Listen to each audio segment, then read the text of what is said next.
Happy Friday. I hope everybody's enjoying the sunshine and staying cool.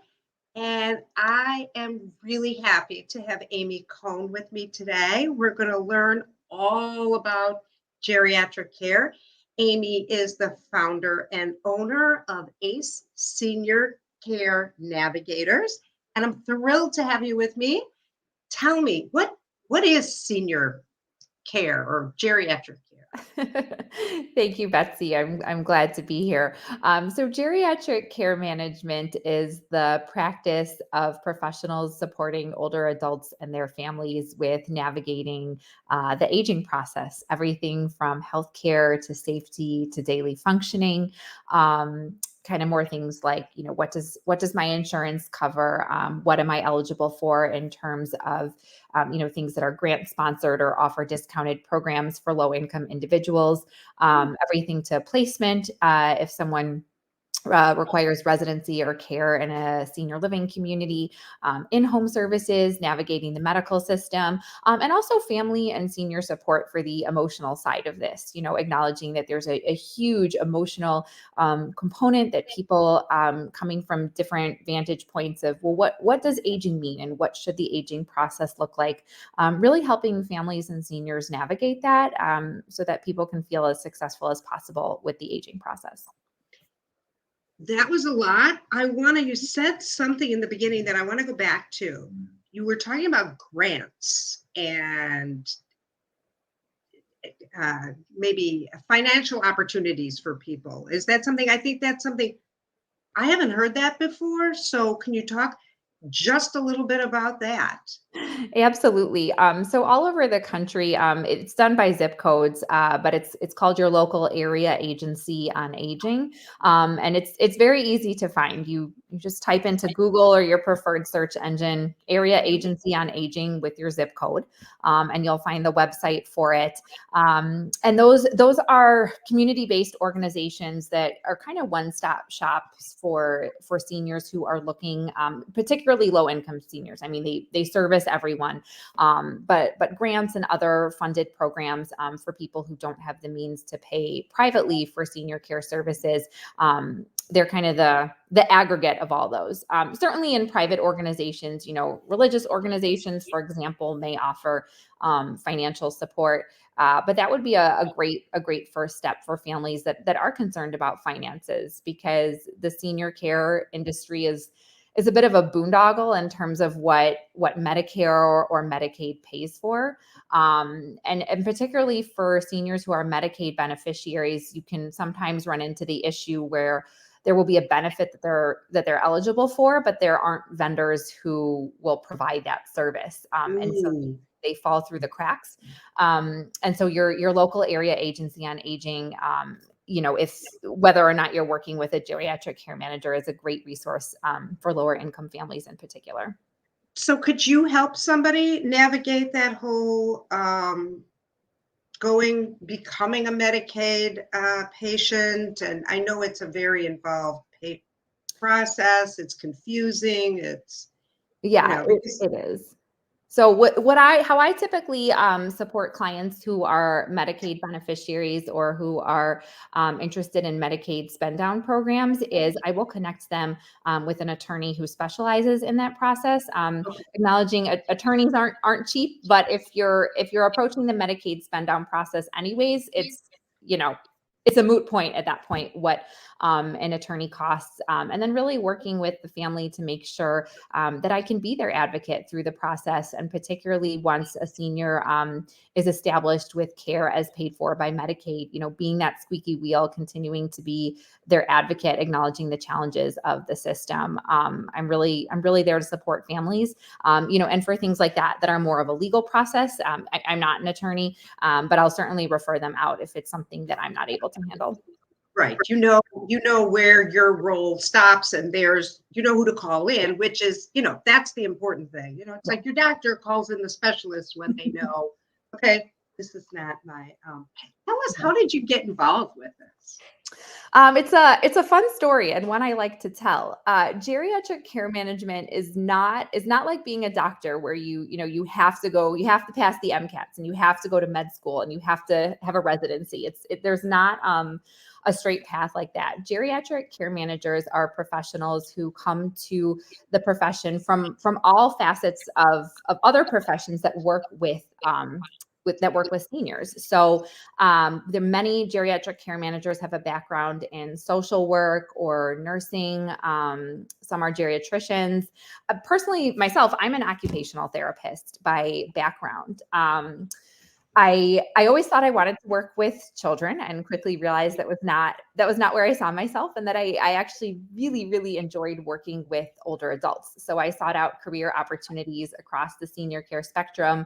I ended up specializing in working with older adults with dementia, which is a population is challenging, but certainly something I love. And I love working with family members and other support networks for people with dementia.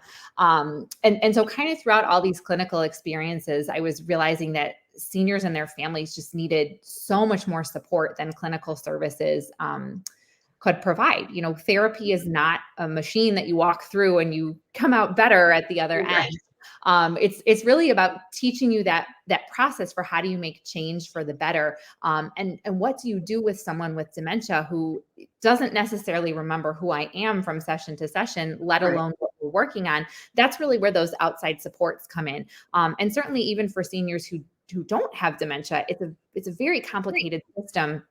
And coupled with that, kind of this emotional piece I was talking about before, that it's really hard for older adults to say, things are changing and maybe I need more support, because that's admitting something's wrong, which is hard for anyone to do, especially when our culture has such in my opinion, a very negative view of aging, compared to, not that I'm an expert on cultures of the world, but I know that certainly there are places on the planet where older adults are treated with much more respect and dignity than they tend to be in the Yes. United States. So anyways, kind of these were all the thoughts stirring around my head. And I didn't want to keep being part of the problem. I wanted to be part of the solution. So I started talking to everyone and anyone I knew in the senior care industry. And that's how I learned about geriatric care management. And so I sought out those professional opportunities for myself to continue advancing into this role. I became certified as a certified care manager. And then I did care management for a company for a couple of years before branching out on my own. That's great. It is. It's so complicated. I mean, the world is so complicated now. We don't know who to call, what the right thing is. I mean, I run into people and they just start saying, I don't know what to do with my mom. And I guess that's the biggest question. It's like, Yeah. what do we do when we have family members who we know they need help, and we talk to them and nothing's happening? That's a great question. And that's something I get a lot. As I tell, the majority of calls I get are people who express fear and nervousness, and also a little bit of embarrassment. Like, I can't get my loved one to see the light on this. And I say, look, let me tell you, I have yet to have a phone call where someone says, mom is 82 years old and has dementia and she can't wait to have a caregiver. That Yeah. that phone call has never ever come. So know that this is normal, right? It doesn't feel good, but it's normal. And I would say, the rational approach would be, right, talk to your senior, get them to understand what's wrong, and surely then they'll understand why supports are needed. And that rarely works. That's my secret for the day, is that's probably not the way to get your senior to agree to help. The first is you really need to actively listen to them. It's okay to start a conversation about concerns, and to bring up things that you notice. I've noticed that maybe it looks like your medications have been in your pillbox for a couple days. Tell me about that. And maybe they've forgotten, and they know they've forgotten, but they don't want to admit it.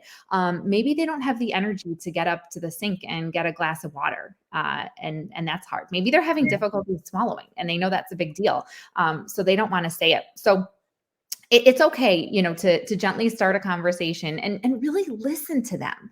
And from there, you have to show empathy and you have to validate how they're feeling. You have to say, I understand that. And if you don't understand that, then seek to understand it. Because then your conversation can lead into a point where you're able to talk about things that your senior has stated are relevant to them. And I also like to take a strengths-based approach. We always like to look at, well, what is going well? And even if it's hard to find things that are going well, to kind of think about what is motivating to your senior, what supports them, and how can we really maximize those things in the process of bringing in supports for areas in which they may be struggling. And sometimes it's also just it not being a family member who has that conversation, right? Sometimes I'll say the exact same thing that an adult child is saying, and they'll say, "Well, how come mom listened to you?" I said, "Because I'm not her daughter."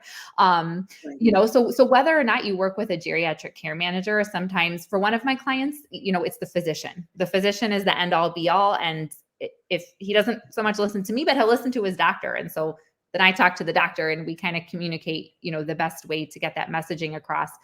So whoever it may be for your senior, it's important to identify that and letting them know that you're here to support them, that you love them. Sometimes guilt tripping works a little bit too. Dad, I can't keep taking off of work because, I know how much your grandkids love soccer and those soccer uniforms aren't cheap, whatever it is. Right.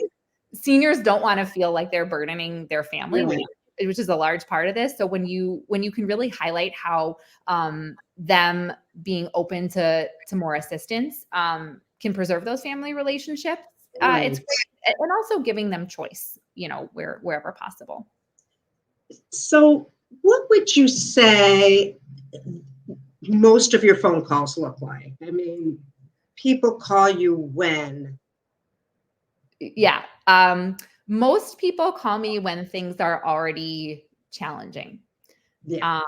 I would say probably maybe 2/3 of my phone calls are from adult children of elderly people, and maybe another third are from spouses of elderly people, with a couple smatterings in there of maybe nieces or friends or things like that.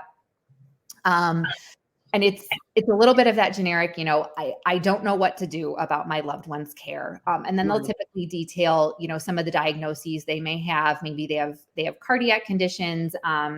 Dementia is a big one I get a call for, or just what they've noticed. I've noticed that when I've been to my parents' house, there's expired food in the fridge and there's unwashed dishes in the sink. Things like that. Or a lot of times I'll get phone calls from family members who, I'm in the Chicago area. So family members who have a senior in the Chicago area, and they say, I'm not sure how my loved one's doing because I live out of the state or out of the country even. And I'm really looking for someone to be their boots on the ground support because I know that's not me. Okay. So that leads me into my next question. They call you, they say, great, I'm going to make an appointment. You're going to meet my mom. Then what would that look like? You'd go there and you do some kind of assessment, or then you would set up some kind of whatever they need.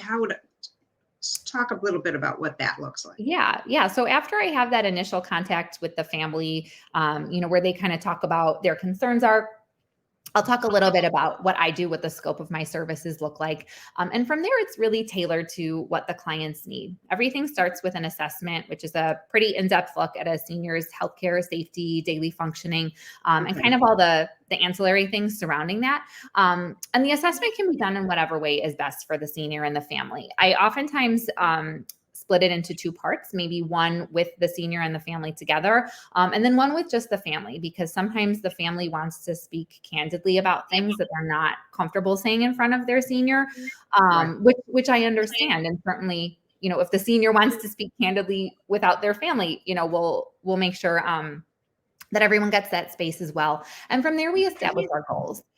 Sometimes the goals are very concrete. We need a caregiver 3 days a week for 8 hours a day within 2 weeks, right? That's something we can off the list. I have another client whose goal is to be less depressed, which isn't something that it's going to be an ongoing goal. That's always something that we're working towards, and we're monitoring, what are we doing that's helping you reach that goal? And when we're not successful, how can we identify that as soon as possible, identify what isn't going well, and change course? So for some of my clients, I'm involved every week, if not every day. And for some clients, it's more episodic, where maybe we'll have an issue, we'll kind of get over that hump, and then things will be sailing for a while. We may have a couple check-ins. I would say probably half of my clients are longer term, where I'm really the boots on the ground. I'm their person. And the other half are more these shorter term or more episodic style clients.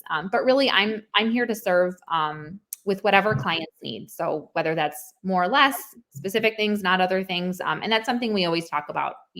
What are your goals, and how are we going to meet them? And that's great. And then you assess whether they should stay in the home, and if they're staying in the home, maybe they need these changes, or maybe they can't stay in the home. It's just way too much. Then you would suggest. Absolutely. So that's definitely something I look at with a lot of my clients. When family questions, I don't know if my loved one is safe Safe. or is well cared for in their current environment. So I do a lot of home safety assessments, which isn't just the physical structure and layout of the home, but how is the senior interacting with the home? There's obviously pros and cons to whether a senior stays, or moves to a senior care community. We also talk about cost. Like I said, the pros and cons. What does socialization look like in both of these settings? Right. What does care look like in both of these settings? And also planning for the future. I can't speak for every state, but in Illinois, the way assisted living versus skilled nursing facilities are regulated, at a certain point, you're not going to be eligible for assisted living if your needs are greater. And so then we look at, do families want to potentially make another move in the future if their senior might need skilled nursing? If you have enough money, you can bring anything into the home. But for a lot of people, it's not financially feasible to have a private nurse. So if someone does have private nursing needs, what are the ways that we can get those managed that meet the financial picture of a senior, and also what they envision as a quality of life for them, right? What's the Right. style of life that they want to have, and how can we make that work as best as possible? Right, because maybe you have enough money, but then you're just sitting in a room with a nurse. Maybe that's not, maybe it is, but maybe it's not the best Yeah. environment for you. With our shutdown, we all know how important it is to get back with people. Yeah, people. and that's, So, I mean, anyone who's listening who knows and loves a senior knows that the pandemic has been, I mean, it's been difficult on everyone, no matter what your age or right, situation right. is. But especially for seniors, I've got a lot of calls where people say, I've really seen this decline in my loved one because of the pandemic, because they've been isolated and they haven't had stimulation, and all these things I didn't realize that were ways I were supporting them that suddenly disappeared. Yeah, That now things have become even worse, and we're playing catch up a lot. yes, yes. And yeah, I think that's great. And I think it's great that people can hire you, because I think in the family, we sort of see tunnel vision, but you can look at the big picture of what you know from your experience and your training are really some of the better options, and what to be concerned about, instead of just, okay, I'll get somebody in here 3 days a week for 2 hours. Well, that may not really do the trick. I mean, it might be Right. useless. So, you're just thinking of the money, but you're not thinking about, well, what are they going to do when they have to cook dinner? How is that going to work? So, Yeah, I mean, that's really my job, is to look at that comprehensive picture and kind of how all those moving parts are related. And I always tell my clients, I say, I practice what I preach. We have elderly family members who live out of state, and we have a geriatric care manager for them, because I said, I do this for a living, but I'm not there. I'm not your boots on right, the ground. I don't know. About the specifics of resources in your geographic area. And as I mentioned before, I'm your family member. Those words coming out of my mouth mean something different than someone who you're viewing as the right. professional, even though this person does the same thing as I do professionally. So I Yes, always tell people, I say, I also hired a geriatric care manager, because I wouldn't expect you to do this for your family. That's why you're hiring me. And I feel the same way. absolutely. Absolutely. Well, this has been great, Amy. You're so warm and so kind. I know everybody can see the love and passion you have coming right through the screen. So, when you're in need, please. And it's so important. Last thing I want to say, and I'm sure you're going to agree, do not wait until it's too late, because I think that's what we see all the time. There's a bad accident and then it's too late. Absolutely. I would say if anyone listening has an elderly loved one, even if if you don't have any concerns and things are doing okay right now, at least establish a relationship with a care manager, because that's going to cost you very little to just get that relationship established. And then heaven forbid there's some emergency, you're not scrambling to figure out what to do. In the best case scenario, you just bring this person on to monitor, and you get a lot of green check marks for a while. But when there's those yellow lights, you can help slow them down or prevent them from becoming red lights. Absolutely. I love that. I love that. Well, thank you again, Amy. I so appreciate it. Everybody have a great weekend and try and enjoy the beautiful sunshine. Thank you so much, Betsy. Appreciate you having me. Thank you. Thanks. Bye-bye.